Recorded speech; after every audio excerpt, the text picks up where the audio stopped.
আসসালামু আলাইকুম রহমতুল্লাহ। বন্ধুরা কেমন আছেন? সকলে ভালো আছেন? আলহামদুলিল্লাহ, আল্লাহ পাকের মেহেরবানিতে আমিও ভালো আছি। মাদ্রাসা যাওয়ার পথে গাড়িতে বসে এ বিষয়ে আপনাদের সাথে উপস্থাপন করব।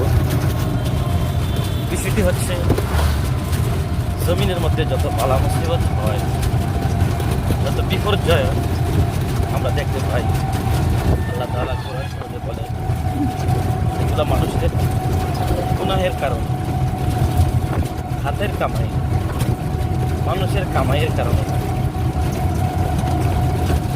ব্যক্তিগত গুনাহ, দলবদ্ধভাবে গুনাহ, যৌথভাবে আল্লাহ পাকের নাফরমানি করা, এগুলা বিপদ ডেকে আনে। আল্লাহ পাকের নাফরমানি করা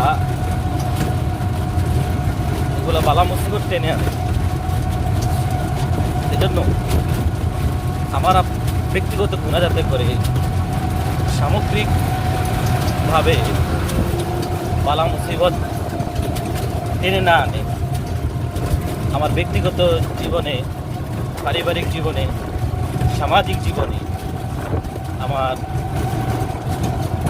ক্ষমতার ভিতরে, আওতার ভিতরে যাতে করে বিপদ টেনে না আনে, বালা মুসিবত টেনে না আনে আমার হাতের গুনাহ, হাতের অর্জনের কামাইকৃত গুনাহ। এজন্য আমরা আল্লাহ পাকের নাফরমানি থেকে বেঁচে থাকব। আল্লাহ পাকের নাফরমানি, আল্লাহ পাকের অবাধ্যতার ব্যাপারে নিজেকে হেফাজত করব, জাতিকে হেফাজত করব, সমগ্র বিশ্বকে হেফাজত করব, যাতে করে এই জগতে সর্বমহলে আল্লাহ পাক আমাদেরকে যাতে হেফাজত করে। সকলে ভালো থাকবেন, সুস্থ থাকবেন। আসুন তওবা করুন, মিলেমিশে কাঁধে কাঁধ মিলিয়ে আল্লাহর দিন, আল্লাহর জমিনে বাস্তবায়ন করার জন্য চেষ্টা করি। নিজে আল্লাহ পাকের হুকুম মানি, অপরকে মানার জন্য উদ্বুদ্ধ করি। সকলে ভালো থাকবেন। আসসালামু আলাইকুম ওয়া রাহমাতুল্লাহ।